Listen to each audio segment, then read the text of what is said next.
네, 시간이 된 관계로 오늘 준비한 세미나를 진행하도록 하겠습니다. 자리에 들어가 주시고요. 네, 먼저 제 소개 부탁드리겠습니다. 저는 그 마음카페 표현치료와 도움이라는 카페를 운영하고 있는 이성규입니다. 반갑습니다.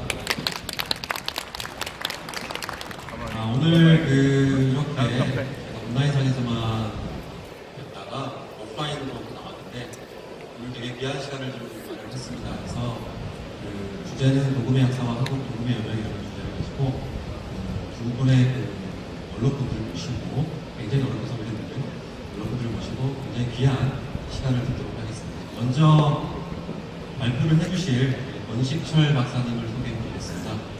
저희 권식철 박사님은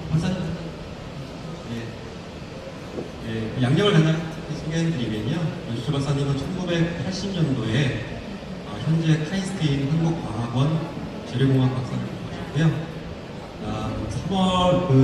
80년 3월에 창원에 소재하고 있는 한국기계공속시험연구소 현 한국기계연구원 기술재료연구소에 표면처리 실장으로 부임을 하셨습니다. 그래서 각종 표면처리 기술들을 한국에 많이 공부하셨고요. 32년간 공부를 하시고 2012년도에 정년퇴직을 하셨습니다.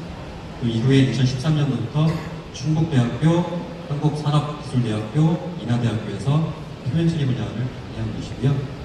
저서로는 최근 표면처리공학을 2018년도에 출판하셨고요. 1986년도에 표면처리 기술사를 발표하셨고 2001년부터 2003년까지 한국표면공학 회장을 역임하셨습니다. 권식철 박사님을 소개해드리겠습니다.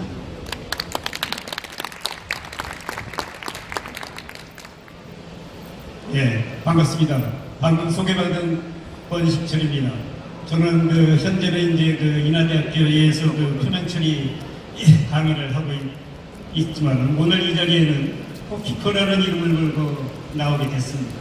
그러면은 오늘 코피커는 어떤 데가를 간단하게 제가 한 슬라이드를 보이면서 오늘 이 자리에 쓴 목적을 말씀드리겠습니다. 저희들 코피커는 2001년도 1월 13일 날 우리 표면처리 업계의 대부로 계신 여민택 박사님 다음 강연자가 되시겠습니다. 이분의 주도하에 또 전기화학계의 우리나라의 거두이신 윤경석 박사님 그리고 저 세 명이서 이 창립을 주도하였고 주된 목적은 우리나라가 지금 표면처리 분야에 관련돼 가지고 일반 사람들한테 잘 알려지지 못한 이런 사항들을 우리 좀 어떻게 대중화를 해보자 하는 이유에서 저희들이 모임을 갖게 됐습니다. 그래서 저희들은 아주 쉽게 풀어보는 도움기술이라든지 오늘 여러분들이 혹시 볼 수 있었던 그런 책 중 알기 쉬운 도움기술, 이 도금 이야기, 더 나아가서는 우리가 이런 것들을 좀 만화로 해가지고 더 일반 대중한테 편하게 볼 수 있는 이해를 시키면서 우리 도금이나 표면처리에 대한 이해를 돈독시키기 위한 그런 계기를 마련하고자 합니다. 제가 왜 이 슬라이드를 갖고 왔냐 하면 이것이 여러분들 신문이나 매스컴을 통해서 많이 볼 수 있었던 백제에서 일본으로 넘어간 칠지도입니다. 그런데 여기 자세히 보면 칠지도에 여기 금으로 해가지고 이 칠지도가 어떻게 제작되었고 또 그것이 어떻게 일본으로 건너가게 됐는지에 대한 상세한 설명이 있습니다. 그럼에도 불구하고 우리는 이러한 사항들이 일본에서는 거꾸로 하사했다는 식의 이야기를 듣고 있는 일본 역사학계의 얘기를 자꾸만 듣게 되는 계기가 됐습니다. 그러면 우리 표면처리나 도금업계에서 동일한 케이스들의 지금도 많이 알려져 있는데 그 이유는 왜 그러냐면 우리가 표면처리나 도금업계가 사실 우리 사회에 기여하는 바가 굉장히 큰데도 불구하고 우리가 그런 것들을 제대로 인식시키지 못해가지고 우리 업계나 산업계가 여러 가지 고통을 받고 있는 현실을 같은 맥락에서 제가 저 사진을 보여주게 됩니다. 오늘 제가 발표할 순서는 그러면 우리가 처음에 이런 모임을 하게 될 때에 그 취지를 살려서 처음으로 오늘 이런 공개석상에 저희들 모임을 이야기하는 계기에 우리 복음과 관련된 사항들이 우리나라에 어떻게 미쳐왔나 하는 얘기를 제가 이야기하려고 합니다. 그러면 먼저 우리 동양에서의 표면 처리가 어떻게 이루어졌나, 그게 어떻게 또 서양에서는 또 어떻게 되었나, 그게 우리한테 어떻게 역할을 했는지, 그게 우리나라의 산업사회에 미친 영향들을 정리해 보도록 하겠습니다. 먼저 우리 동양에서의 표면 처리 기술을 찾아서 우리 진시황릉을 먼저 가보도록 하겠습니다. 진시황릉에 가려면 우리는 아주 간단하게 인천에서 3시간 정도의 비행기를 타고 가면 시안이라는 데를 도착합니다. 시안에서 버스로 여산이라는 데를 가면 여러분들이 수월하게 볼 수 있는 이런 왕릉이 있었습니다.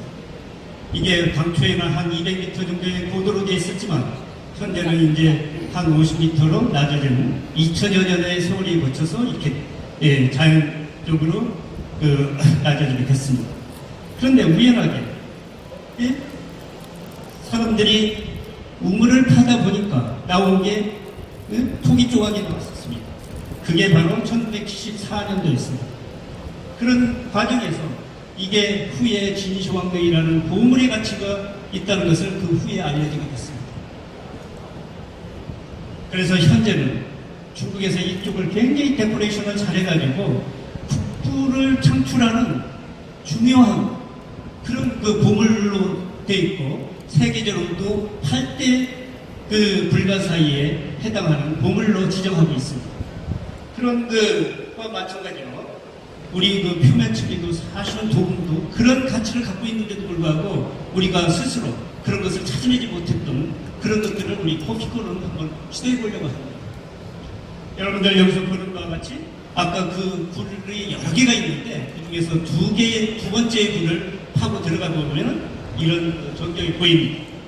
여기 보면 여러분들 텔레비나 여러 군데서 많이 본 바와 같은 그러한 토령을 많이 볼 수 있고 그 중에서는 진시황릉이 탄 사구마차도 보입니다.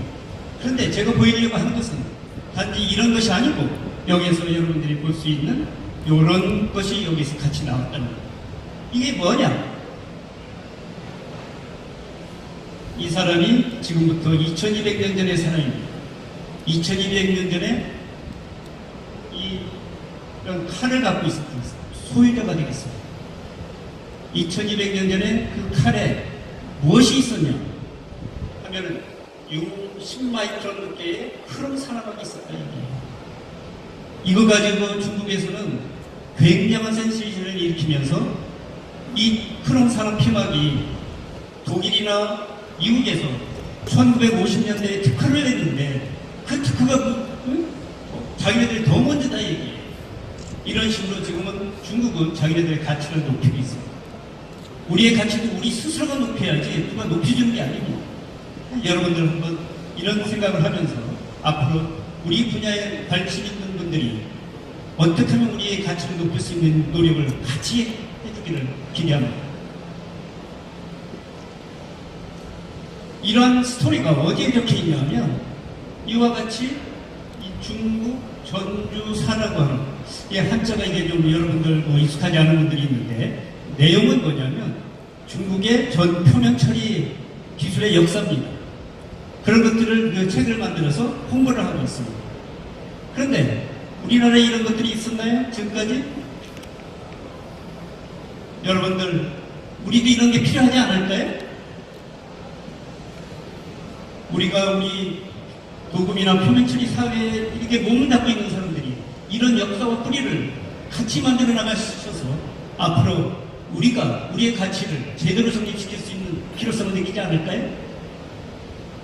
우리가 그런 일을 앞으로 해보려고 우리 코피코 모임을 만들게 됩니다. 여러분들이 많은 관심을 기대하고 있습니다. 아까 그 책 속에는 한자로 모든 것이 되어 있기 때문에 뭐라고 제가 다 설명을 드릴 수는 없는 거 단지 한 가지를 포인트아웃 하면은 그게 요게 락이라고 하는 락산이라고 하는 게 이제 중국말로는 뭐냐면 크롬산이에요. 크롬산 처리를 했다는 거예요. 그게 피망을 만들었다는 거예요. 그게 지금 뭐냐? 사는 크로메이트 처리라고 할 거예요. 그래서 저 탁이 그대로 보존된 거예요.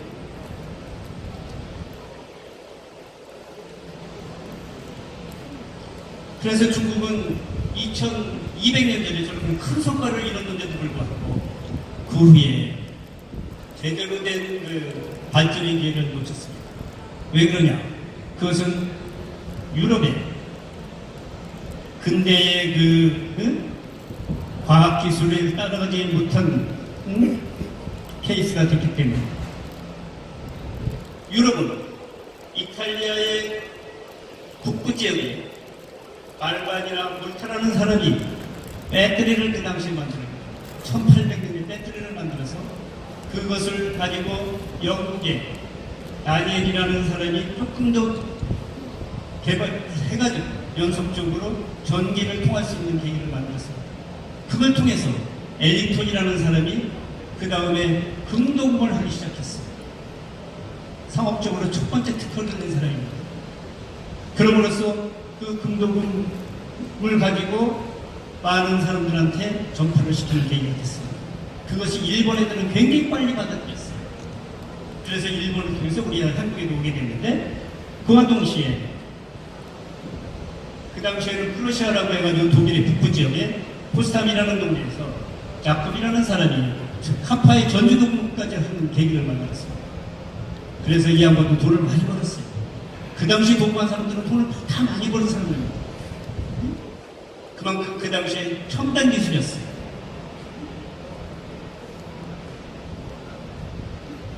지금 말씀드린 바와 같이 그 알렉산더 볼터라는 사람의 배터리를 만드는 게 굉장히 큰 계기가 있습니다.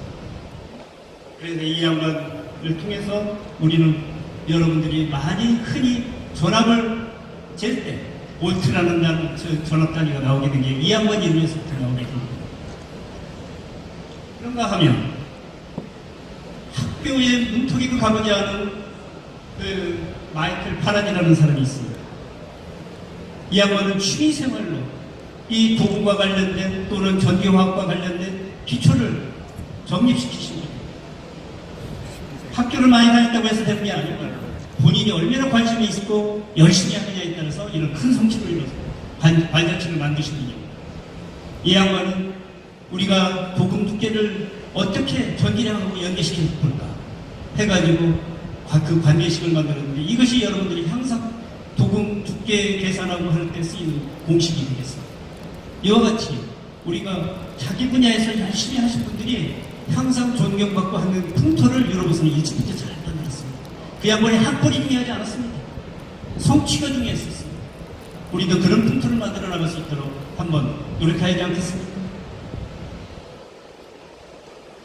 이것이 1900년, 지금으로부터 100여 년 전에 니클 도금 라인입니다. 여러분들, 제 앞쪽에 전처리 과정을 통해서 여기 이제 도금 탱크가 있고, 요때 여기에 이제 그 전원장치. 그때는 이제 전기라는 것이 있어가지고, 배터리라는 것을 쓸 필요가 없었습니다. 그런 100년 전의 모습을 이렇게 볼 수 있는 바닥 같은 경우는 다 나무로 돼 있고, 탱크도 나무나 돌로 돼 있었습니다. 그런데 최근에는 어떻습니까?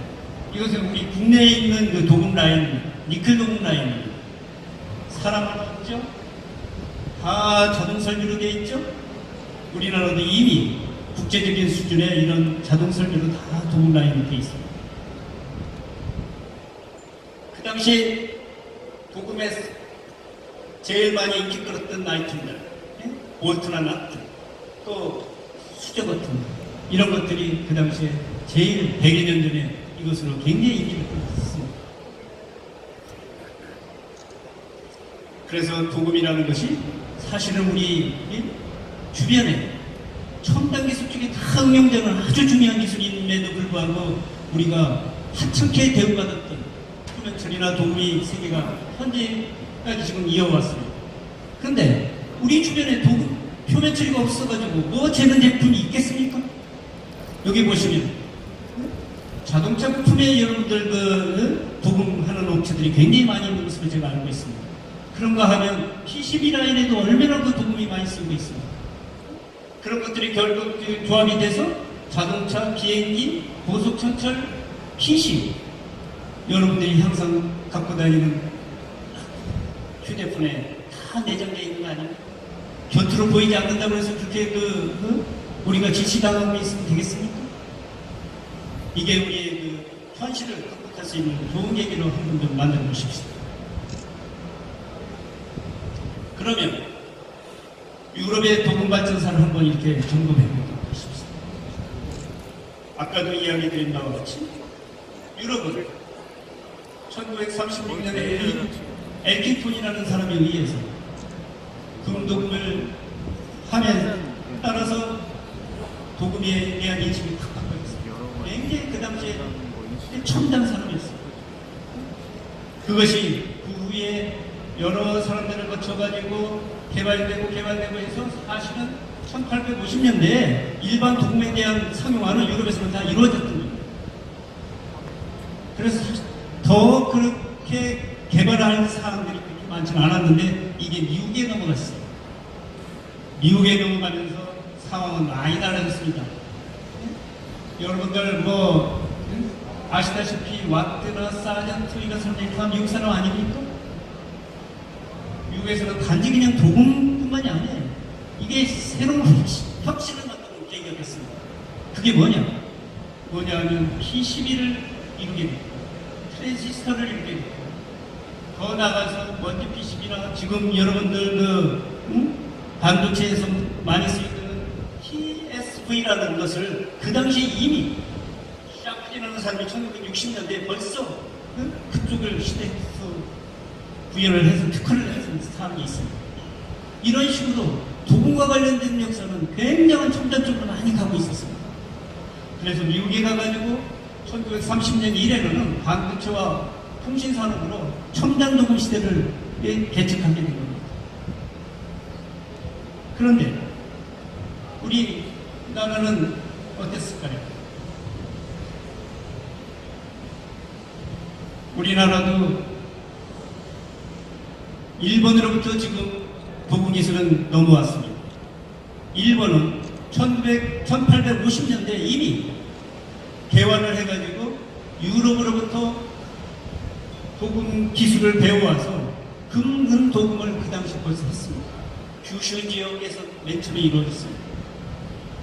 그것이 이제 우리나라에는 사실은 외정 시대를 통해서 우리는 100년 후에 우리한테 들어왔던 겁니다. 그런데 그 이전에는 우리나라는 어떻습니까? 일본에다가 기술을 전수하는 시대에 우리는 살았었습니다. 이것은 우리나라가 그 백제 시대에 미륵보살 반가상이라고 해가지고 미륵보살이 반찬이 이렇게 우리 가부좌 한 것을 이제 반가상이라고 합니다. 그 반가상을 일본에다가는 목재상을 기부를 했어요. 그 대신 우리는 브론즈로 만들어가지고 거기다가 금도금을 했습니다. 우리나라에 이건 있는 거고 저건 목재로 일본에 있는 거예요. 일본에 굉장한 보물로 지금 보관되어 있습니다. 이 목재들이 똑같은 모양이에요. 그런가 하면 그 관련된 기술을 일본의 백제 사람이 구마로라는 사람이 여러분들 나라에 가면은 굉장히 큰 점이 하나 있습니다. 그것이 동대사라고 하는 큰 점이 있는데 그 전내에 250톤의 브론즈로 만든 이런 더 상이가 있습니다. 여기에 금도금 기술을 가르쳐줍니다. 그 당시에 가르쳐준 기술은 어떤 거일까? 그 당시 가르쳐준 기술은 그 아말감법에 의한 기술을 가르쳐줍니다. 그 당시에 그 아말감 기술로 해가지고 금이 150kg를 사용됐고 수은이 거기에 6배가 해당하는 850kg가 거기에 같이 섞여서 그걸 발리게 됩니다. 그런 기술을 우리가 갖고 있었는데 그게 우리가 금도금을 하던 6, 7세기의 백제 시대였습니다. 그런데 우리가 그 암기 일제 시대를 통해서 일본이 우리를 병참화하면서 도금 기술은 우리나라에 인천 중심으로 처음 생기게 됩니다.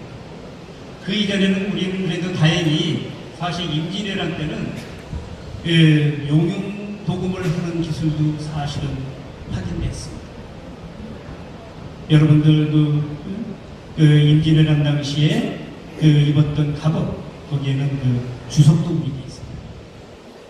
그런가 하면 이따 이제 우리 염익택 박사님이 말씀하실 이제 그 이후의 역사에 대한 것은 주로 많이 말씀을 드리려고 할 것으로 예상이 되는데 그 후에 이제 저희들이 양극산업이나 다음에 광택제 스토리 그 다음에 우리 도금단지 반도체 이런 기술 개발이 이제 외국에서 기술 도입이나 국내 개발을 통해 가지고 이렇게 현재 오게 되는 계기를 통해 가지고 2000년대에 우리 한국의 도금 시장이 굉장히 많이 발전을 하게 된 계기가 됐습니다. 그런가 하면 한국도 우리 표면과학회와 염익택 박사님 주관하에 1963년대에 만들어졌는데 미국에 비해서 한 60년 뒤졌습니다. 미국이 1905년도에 만들어졌는데 그래도 굉장히 빨랐습니다. 우리나라의 그래도 주된 학회가 물리학회, 화학회 그런 건데 그와 같은 시대에 만들어졌던 것은 우리 염익택 박사님의 굉장한 우리 표면 관련된 산업계에 계신 분들한테는 굉장한 큰 빚을 내려주신 것으로 볼 수 있습니다. 그런가 하면 우리 이제 도금 조합이나 기자재대 이런 것들이 80년대, 2000년대 이렇게 만들어져서 우리 도금업을 하시는 분들이 서로 단결할 수 있는 좋은 계기가 됐습니다. 그러면 우리가 도금을 열심히 하고 표면체를 열심히 하는데 곁으로 나타나는 것은 뭐였나? 이런 걸 보면 우리가 시대별로 볼 것 같으면 곁으로 나타나는 아이템들이 있는데 60년대 이전에는 주방기구, 자전거, 70년대에는 전기 제품이나 전자제품, 80년대에는 자동차 및 철강 제품, 90년대에는 반도체, 2000년대에서는 디스플레이 및 IT 부품들이 되겠습니다. 그런데 이걸 통해 가지고 우리나라 인컴 소스는 어떻게 되겠습니까? 60년대에는 우리가 100불도 안 되는 그런 시대에 살지 않았습니까? 우리 선배들은 다 이런 시대에 살았고 70년대 600불, 80년대 2300불, 2000년대에 우리의 3만 불이 안 되는 2500불이지만 지금인데 우리가 10년이 지나면서 3만 불 시대에 돌아오게 된 거예요. 여기에 우리가 보이지 않는 우리 도금이나 표면처리 업계에 보이지 않는 피와 땀이 이 속에 들어있다는 것을 우리는 홍보를 해요.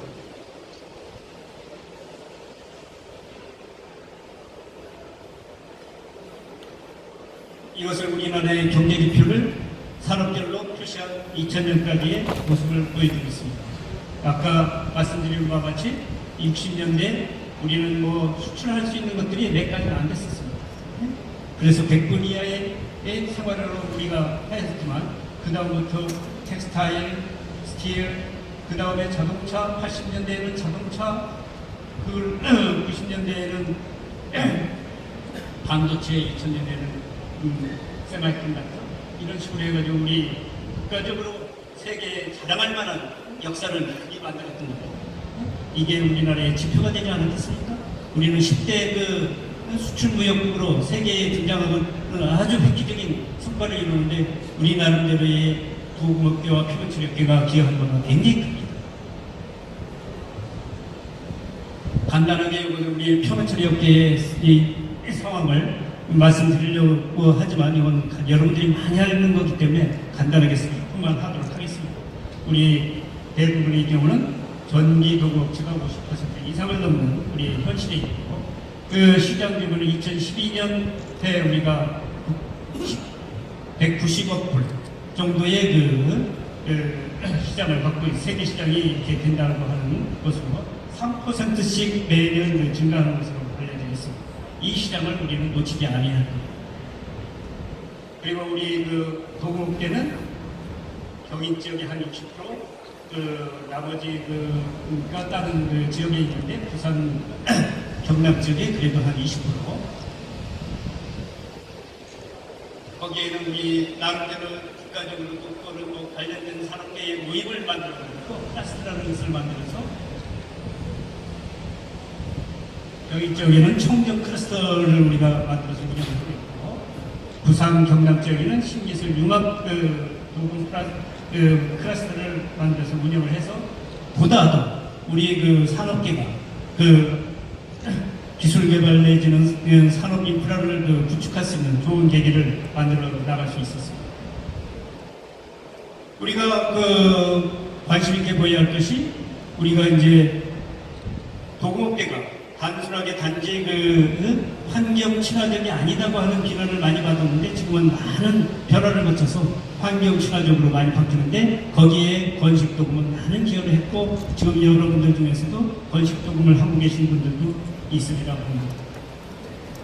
이것이 이제 한 기피카한 예가 되겠는데, 이게 이제 카드을 대체하는 건식도금의 이온 베이커 데포지션이라고 해서 알루미늄을 대체해서 미국에서 다 공인을 해서 항공기에 국내에서도 활용을 하고 있습니다. 이것은 F-18 비행기가 도입되면서 이 기술을 국내에서 꼭 해야 했습니다. 또한 여러분들이 많이 볼 수 있는 TIM 버킹들이 공구, 금형 이런 데서 많이 볼 수 있었습니다. 그래서 마지막으로 제가 말씀드리려고 하는 포인트는, 우리 표면 처리 기술이 우리 생활 주변에 항상 있으면서도 많은 기여를 했는데도 우리가 그런 인식이 제대로 안 돼 있고, 그것을 업그레이드 하려고 하는 노력이 지금까지 잘 안 돼 있어서, 이런 계기를 통해서 여러분들이 그런 데 동참할 수 있는 모임을 갖도록 하시고, 우리가 더 노력을 해가지고 우리의 자체의 물가를 높일 수 있는 그런 노력을 좀 기울여 주시기를 기대하겠습니다. 커피컵의 모임에 이렇게 참여해 주셔서 감사드리며 다음에 또 뵙도록 하겠습니다. 감사합니다.